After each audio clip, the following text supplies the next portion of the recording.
1 Corinthians 15:33. Do not be deceived. This is the only way you can never be deceived in choosing somebody. Do not be deceived. Do not be deceived.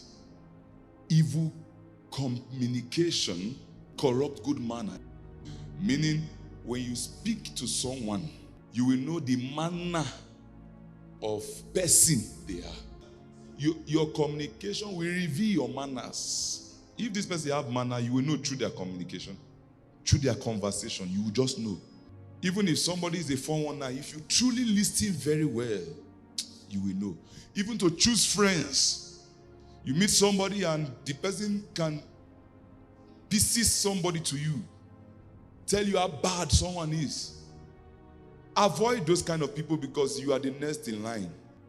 You know people manner by their communication. The way they treat others is that they'll treat you. Never be a friend to someone you see that can destroy others behind them and smile before them, and you think you'll be exempted. Never commit yourself to such person, because bad communication about others reveals people's manner. Mark 5 from verse 25.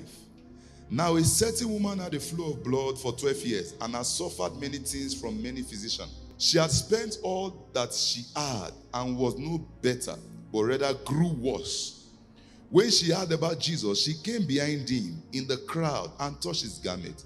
For she said, if only I may touch his clothes, I shall be made well. She's communicating to herself. Nobody was hearing. If only this woman was healed because of the good communication she spoke about herself. This kind of person is a good person to marry, to be a friend to commit your life to. Because they think good for themselves. Whosoever think good for himself will think good of you. People see you in the lens they see themselves. He that is condemned, condemn others. The Bible said in the book of Titus, to the pure, all things are pure. But to those who are defiled and unbelieving, nothing is pure. But their mind and conscience are defiled. They are condemned. The woman said, if only I can touch this man, I will be clean from my infirmity. So when you are looking for someone to put your life, to commit your life to, hear their communication for themselves. When they are in trial, when they are going through issues, when they are going through challenges, when they look at themselves and they begin to tell themselves that I am good for nothing, they will also see you that you are good for nothing. Even if you had value to yourself before you came, they will remove the value with what they are telling you. Because your company will determine what will accompany you.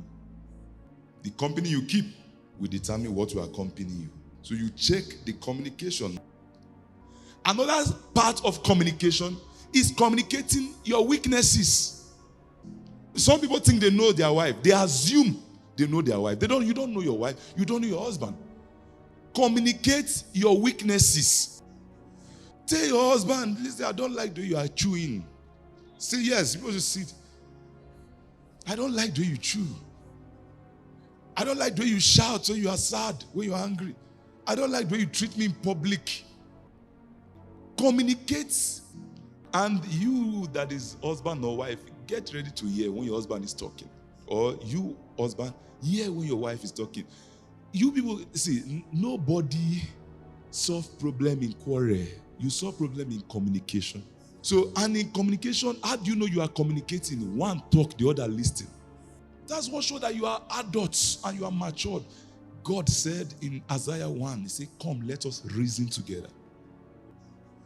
Come, let us reason together. He now said, though your sin are like scarlet, though your weaknesses is too strong, that's the meaning of that. They shall be as white as snow. If we reason together, I will be able to understand how to handle you. Communicate. Don't assume. Do you understand that God wanted to have a relationship with us? The first thing he did was to communicate what he does not like. Don't eat this fruit. The day you eat it, this is what will happen. When he called them out of Egypt, the first thing he did was to give them commandments. He's trying to make them understand him. This is what I am. This is how I feel when you do this. And this is what will happen to you when you do this. Even Jesus, the first thing he did when he came, Matthew 5 from verse 1, and seeing the multitude, he went up on a mountain, and when he was seated, his disciple came to him. When his disciple is like his church or his wife. Then he opened his mouth and taught them, saying, blessed are the poor in spirit. So this doctrine lasted till Matthew 5, 6, and 7. Jesus was just communicating what the Father wants and what he does not want. With no judgmental perspective, sit down and ask your wife, what are the things I'm doing that you don't like? Ask your husband, what are the things that I'm doing that you don't like? Every relationship that will last, the two people must know each other's weakness. Present your case to one another. And when your husband is talking or your wife is talking that day, don't respond. Even if you have opposition that day, that time they are correcting you, just keep quiet. Go and think, pray, and ask yourself question first before you respond. Because some of you are very quick. Say, why? You have spoiled that conversation. You listen. In James 1 from verse 19, in this process when she's communicating, he said, so then, my beloved wife or husband, let every man be swift to hear, slow to speak, slow to wrath. For the wrath of man does not produce the righteousness of God. When your partner is sharing what they don't want, what they don't like, listen. When those you are working with, your friend, they are sharing what they don't want, what they don't like, just listen. Solomon had a son called Rehoboam. And they came to meet him, immediately became king. They said, listen, your father was very wicked to us. He suffered us, he made our labor too hard. Please, we want to serve you. Reduce the burden. He said, give me 3 days. That's a wise person. That's a wise decision to do. Give me 3 days, I will give you back answer. But now the next thing was the worst. Now he went to ask the elders, what should I do? This is what the people say. They said to them, the elders said to him, reduce the burden from them, and they will love you and serve you more. Then he said, let me go ask the youth. He went to ask the youth. And they said, tell them that your little finger is thicker than your father's waist. My father flogged you with cane. Me, I will flog you with scorpion. And he came back after 3 days. He said, I've gotten the answer. And he told them, my father's waist, this my finger is thicker than his own. And that is how he lost 10 provinces. And not only Judah and Benjamin, the rest left him and had another king. So when he is finished talking to you, go and take counsel from God. Take counsel from the wise. Take counsel from those that are enjoying their home, their marriage. Don't take counsel from a single woman or a single man. Don't take counsel from a serial cheater. Many people's home are destroyed today because of their counselor. The wife gets wrong advice or the husband gets wrong advice. Then they come back home to ruin the whole marriage. And you'll be surprised to hear some things from your wife that you've never heard from her before. I'm not your slave. It's somebody that told her. She's not just talking. You see, that young man was saying, my father's finger. My finger is thicker than my father's waist. The crowd didn't know that it's people that advised him. And when he lost the kingdom, those people that advised him, nobody spoke about them. They disappeared. So you must be mindful who is counseling you. Now, 2, learn from each other. Learn one another. And you must understand that learning is a skill. How do you learn? You listen to understand, not listen to answer. Listen. Learners listen to understand, not listen to answer. You're already knowing your answer. Why the person is still talking? You won't understand that person. In Matthew 11 from verse 28, Jesus said, he wanted to have a relationship with his church. He said, come unto me, all you that labor and are heavy laden, I will give you rest. Take my yoke upon you and learn from me. I am gentle and lowly in heart. Learn from me. Learn from me. Learn from me. Learn from me. I am very stubborn. Because everybody you are getting married to, there's something you need to learn from them. Some people are gentle. Some are not gentle. Some are kind. Some are not kind. Some are brutal. Some are not brutal. Learn the person. Learn from me. Even Jesus is telling you, learn from me. So you must learn that person you are with. Learn from me. I'm lowly in heart, and you will find rest for your soul. If you learn the person, there will be rest. That marriage that there's turbulence today, you didn't learn the person. So he's doing something new. He says, what is going on here? Which kind of woman are you? Which kind of man are you? You didn't learn. You didn't learn. Even if you take a car, just carry a car, just enter road, you didn't learn driving. Where are you driving to? You learn cars. You learn how to cook. You learn your job. You learn everything, but you don't learn your spouse. You learn schools. You learn chemistry. You learn how to read and write. You don't learn each other. See, God called Jeremiah in Jeremiah 1. He said from verse 5, before I formed you, I knew you. Meaning I've learned you. Before I formed you in the womb, I knew you. Before you were born, I sanctified you. Ordained you a prophet to the nation. Even when the young man said, Lord, behold, I cannot speak, for I'm a youth. He said, don't say you are a youth, I know you.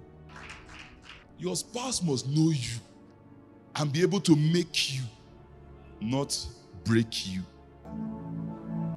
There's a woman that knew and understood her husband very well. And that woman is called Abigail. Her husband's name was Nabal. David called his servant. He said, please, Nabal is a very rich man. Go and tell him when he was taking care of his sheep, we helped him. So please let him give us something to eat. When David was running away from Saul. So the man said, who is David? He's one of those ones that I'm hearing that some servants are running away from their master. I can't give my food to son, blah, blah. So David equipped his men. They were going to kill him. The wife had it. And see what the wife did. The wife that know the husband. So, women, learn. 1 Samuel 25:23. See what the wife said. Now, when Abigail saw David, she dismounted quickly from the donkey, fell on her face before David and bowed down to the ground. So she fell at his feet and said, on me, my Lord, on me. Let this iniquity be. And please, let your maidservant speak in your ears and hear the words of your maidservant. Please let not my Lord regard this condra. Yes, meaning fool. He said, for as his name is, so is he. Nabal is his name. And folly is with him. You see, she said, the husband is a fool. So she knew she was married to a fool. Do you know you are married to women? She was happy about it. That she's married to a fool. This woman killed her husband at last. Because when she finished giving David food, she went back home. The husband was drinking and marrying. She didn't tell him that she has gone to give David something. And the next morning, when his eyes was clear, she told him, listen, see what I did. The Bible says, immediately he told the husband that the husband's heart became frozen like a stone. And 10 days later, he died. Both of them would have understood each other. If the woman is too wise, don't marry the man. If the man is not wise, marry a fool like you. You see what happened? So it brought untimely death to that man. In verse 37, it says, so it was in the morning when the wine has gone from Nabal, his wife had told him these things, that his heart died within him. And he became like a stone. Then it happened after 10 days, the Lord struck Nabal and he died. 10 days later that the wife did that, the man died. So men, know the kind of woman you are marrying. If she's too wise, she will kill you. And women, know the kind of man you are marrying. If he's a fool, you will kill him. Immediately the husband died. David sent his men to come and marry the woman. Very, very fast. And she was very happy. Another thing you must understand is duties of couples. Duties. So also, like I said, when you communicate, you should also ask your children also. Send your wife to ask the children to say, what does daddy do that you don't like? If you want to really have good relationship, you should not go yourself. Don't bring your children and say, children. What am I doing? No, send your wife. Let it be like a gossip. Send the wife to go and say, Tell me, what does your daddy do that you don't like? Let her tell you. The children will be open to tell the mother. Then you, the father, go. What does your mother do that you don't like? Through this, you will know how to understand your children and you will not lose your children. Because all the problem we have today in the society is that we lost our children. The children are hiding a lot. They are not comfortable to open up to anyone. Who teach your children about sex is very important. If your children should learn sex from school, they will teach them how to use condom. But if they learn from you, you will teach them how to wait till marriage. Yes, in schools now. If you go to schools now, they are already teaching your children how to identify themselves as different breed. If you feel you are a girl, you are. They are teaching them, and they bring condom to them, they teach them. We learned about reproduction in biology, not interscience. Biology. And let me shock you, there are families where the father always watch pornography and the children have watched and see. So they will carry their phone and show it to your children. So teach your children ahead. Talk to them. Marriage is between two people. Family is between children and the parents. You must understand the difference between marriage and family. And the reason why you are going into marriage is to create a family. Create a lineage, line of age. So you must be able to be the first to introduce them into this. I tell them what it is. Tell them the do's and don'ts of it. The forbidden fruit is sex. Everybody must understand that. That's why God have to tell Adam and Eve, if you eat this fruit, you will die. The forbidden fruit. You will have forbidden knowledge. If you tell your children, if you have sex early, there's a wrong knowledge you will get that you can't unlearn. Yes. It will give you wrong memories. When your children learn sex from pornography, they will treat their wife like a sex slave. Tie your leg to the farm. That's what they saw. They would think it's normal. Now, if the lady is innocent or the man is innocent, he's confused. Fan. Which fan again? Are you mad? He said, no, I'm not mad.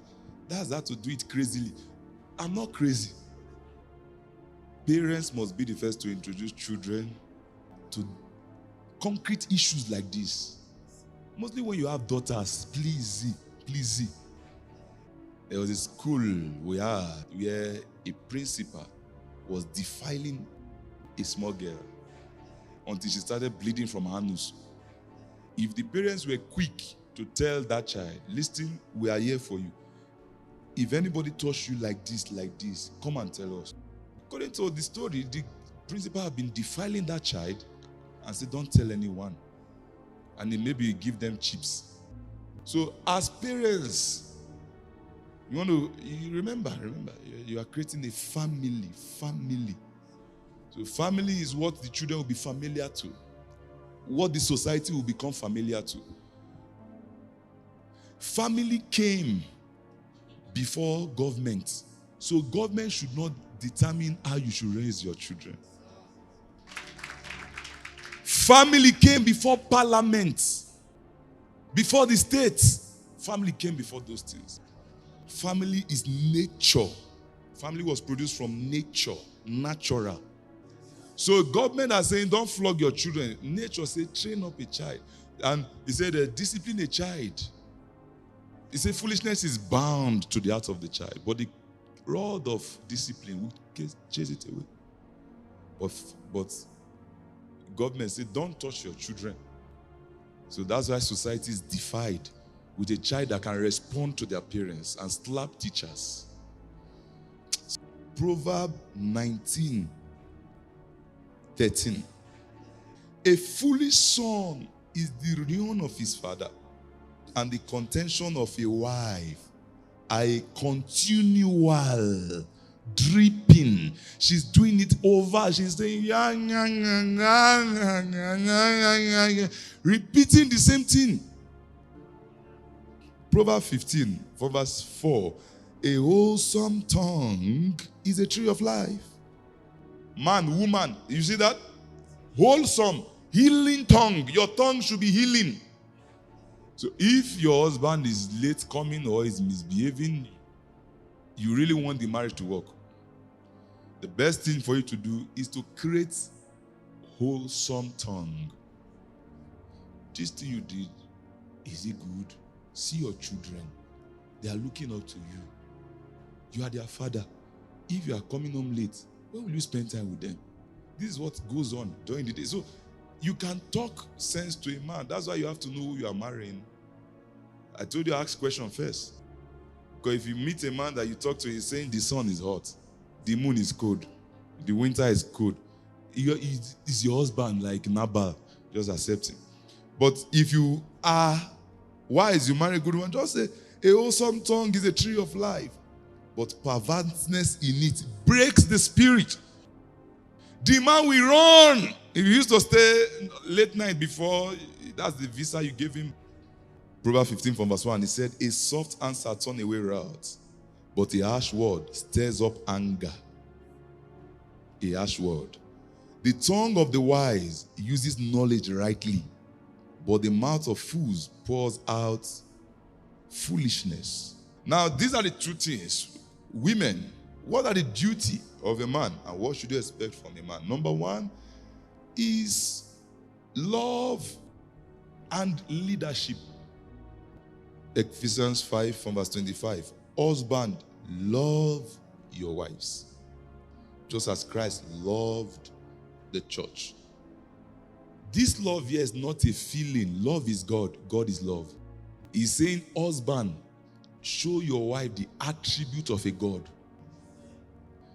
Love is not that feeling of I feel for you. No, it's God. Love is God. God is love. So when he says, husband, love your wife, he says, show your wife the attribute of God. In 1 Corinthians 13, from verse 4, he started explaining that kind of love. He said, love suffers long and is kind. It does not envy. Love does not parade itself. It is not puffed up. The last person you should raise your shoulder for is your wife. Do you see how God is vulnerable to us? If you run away from God, God will be looking for you as if there's no other person again. He said he left the 99 to look for one.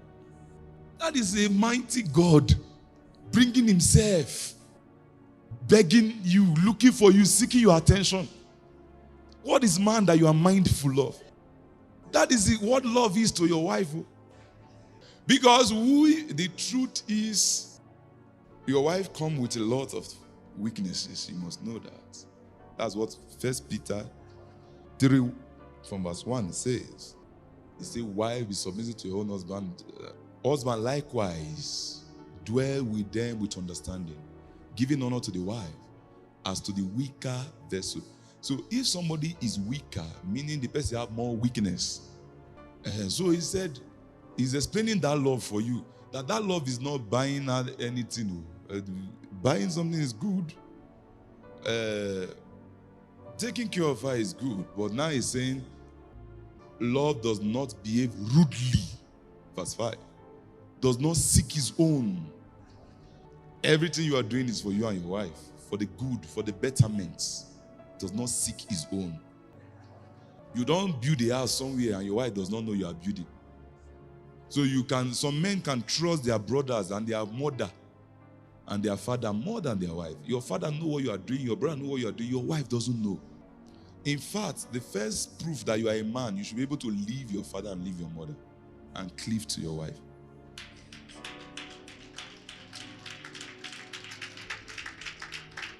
Yeah, so it does not behave rudely, does not seek his own, is not provoked. Think no evil. That's love. Does not rejoice in iniquity, but rejoice in truth. Bears all things. Believe all things.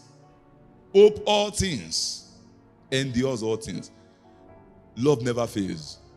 Love never fails. He didn't tell wife to love. He said husband love. It's man that because love is the most difficult thing, not even submission. Women are thinking submission is hard. Love is difficult. Do you see what love carry here? Love never fails. So there will never be any day you look at your wife and say, I can't continue with you. You are not fit for me. Let me look for somebody better. If you find that love will never fail. It doesn't fail. You keep on hoping that she'll be fine. You keep on believing everything will be better. That's what love is. So love is not a feeling. Love is beyond affection. Love is a decision. So every man must love and learn to lead.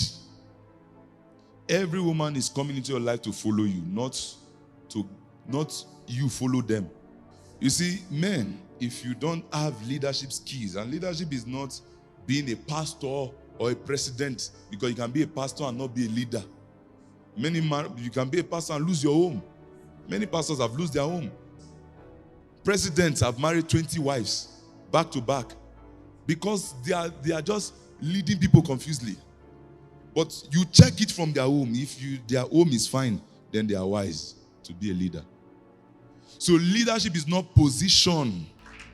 Yes, I know you are attracted to leaders, women. I hear that you are attracted to leaders. I heard that you like president, you like power, you like pastors, you like soldiers, you like teachers. Anybody you see leading.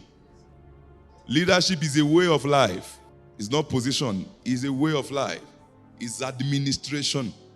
So you check the leadership of the man. If you bring a question to that man, like Queen Sheba came to Solomon and asked him a question. If you bring a question, can he show you the answer and say, okay, this is what you should do? He said, I will think about it. I will get back to you. If you are a man, you are not able to help your wife solve problems, she will disdain you. She will, I'm telling you, she will disdain you. Every man must pay the price to get wisdom. Every man. Because women were created to follow, not to lead. And that, I mean, not society. Society can allow a woman to lead or be a head of that's fine for her. But I'm talking about family now. In family. A woman can be the head of a bank, that's fine for her. Head of church. But I'm saying in family, women were created to follow, not to lead the family. So, meaning, and the man will need wisdom enough. Because the woman that looking somewhere else, a wise woman will be looking somewhere else when you are not giving her the answers to her question. She come to you, what do you think I should do? What is I don't know. What do you not think? Yeah, she came to you to ask you, what do you think? You ask her, what do you think? When she go out there and find the answer from her pastor, you know why she will not love pastor. Or she go out there, she find the answer from a president or just another man or from a boss. You know why she will not fall in love with the boss. It's not the position that is driving them. It's the answer they are getting to their questions. The Queen of Sheba gave Solomon everything because she got answers to all her questions. Men pay the price to get wisdom. Everything it will cost you to be wise, to be knowledgeable, pay that price. It's of you to be buying big beer, big chicken. Listen. If you can't read, listen. Listen. And you don't need to go to school to get wisdom. Wisdom is from God. It's a gift from God. The Bible says, if anyone lack wisdom, let him ask of God, who gives to all liberally. So ask God for wisdom. If men have wisdom, there will be rest in their family. Many unrest in the family is the absence of wisdom. The Bible said in the book of 1 Kings 34, 4:34, and the men of all nations from all the kings of the earth who heard of his wisdom came to hear the wisdom of Solomon. See that? They came to hear him. Every man that is a leader, you must have wisdom. In chapter 5 verse 4, but the Lord my God has given me rest on every side. Wisdom brings rest. When there's no peace in the house, the way there's always unrest is from the man. He lacks wisdom.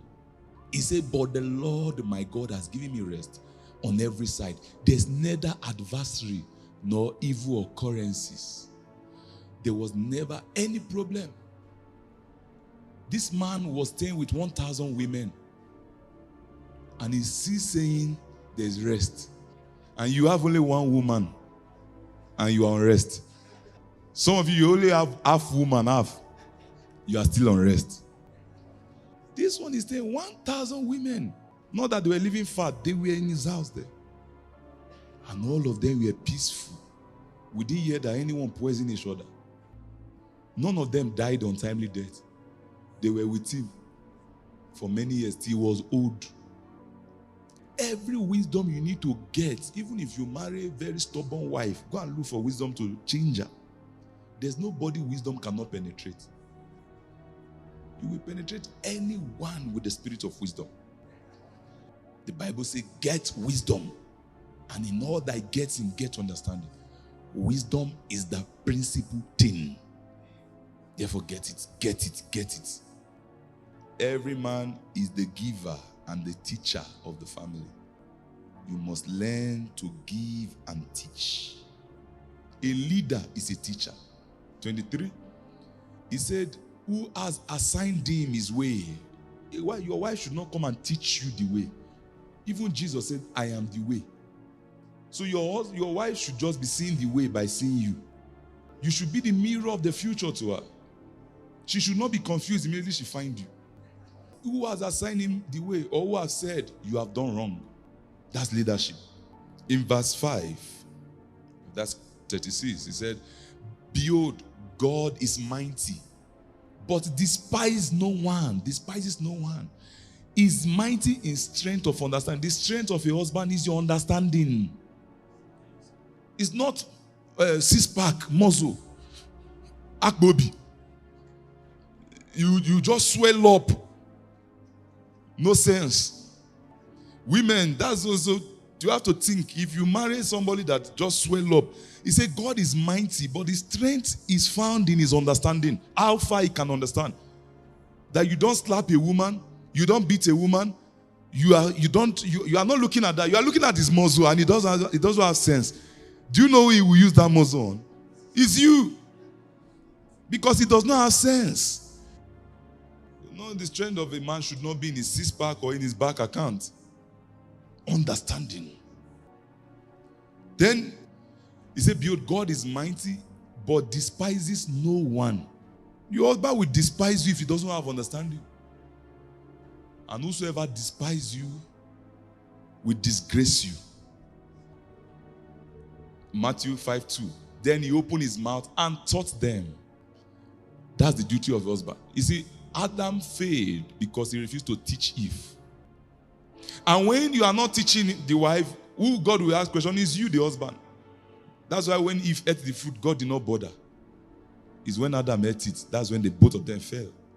So if the woman ate, the man could still rescue that woman if the man did not eat. In Matthew 7 from verse 28, you saw what Jesus did. The Bible said, Matthew 7:28. And so it was when he had ended his sayings that the people were astonished at his teaching. The man is the teacher. The woman is the listener. And the Holy Spirit is also called a teacher. Now, what is the wife? The wife's job is support. That's why God called you helpmates. You are helpmate. You are to support the man's vision. You are to support every of his vision, his plans, his purpose. You are a support system to that man. Support and submission is the major assignment of the wife. Major. In Ephesians 5 from verse 22, it says, wife, submit to your own husband as to the Lord. Your husband is your God. So that submission is the manner of submission you give to God. He said, as to the Lord. As to the Lord is like similar to God. The way you will submit to God, woman, submit to your husband like that. The way you will insult God, insult your husband like that. Women, you have not seen it that way before. Your husband says, don't go out. He says, not even you can stop me. It's God you just spoke to. You just spoke to God like that. Not that man you are looking at. You call your husband, you are a fool. You are stupid. Who do you think you are? You are talking to God. You're not talking to the man. When you attack a police, you attack the authorities. Just as love is like that, you see how love is. This is how submission is. Whether you think your husband is foolish or is wise, so as you have called him husband, you have to submit. Every disobedience to the husband is disobedience to God. Every challenging of the husband's authority is the challenging of God's authority. Every confrontation of the husband is confronting God. That's why he must marry a born again and a leader. So if your husband is not one, start teaching him how to be a leader, because you must submit. Yeah, start teaching him. So another thing you must know about women are savers and investors. So they must be able to come into a man's life and help the man save and invest. Because the man is the giver, the woman should be the saver. Don't marry a wife that spends more than you. Because men, the truth is, men spend more than women. You should be able to be in that state where you find yourself that if the man has spent everything, you meet the wife, say, is there anything? She said, yes now, because she's saving. A woman must know how to save more than a man. Don't marry flamboyantly, or if your wife is already flamboyant, you have to teach her, because she is your only savior to save for you. Women, you must practice what I'm saying. Be a saver, not a waster. As you are not saying, the man did not tell you what are you bringing to the table, you must learn to utilize what is in the table. Invest it for him. That's what this Proverbs 31 woman did. See that from Proverbs 41, it said, the wise woman builds a house when she opened her mouth to it. He said, but the foolish pulls it down with her hands. He said she opened her mouth with wisdom. And on her tongue, there is the law of kindness. You see that? That means she did her words. Don't reply. Don't respond. If every woman go through this, there'll be peace in the family. He says she opens her mouth with wisdom, and on her tongue is the law of kindness. She watches over the ways of her household and does not eat the bread of idleness. She's busy mentally. Her children rise up and call her blessed. Her husband also, and he praises her. Many daughters have done well, but you excel them all. Charm is deceitful. Beauty is passing, but a woman who fears the Lord, she shall be praised. This is a virtuous woman.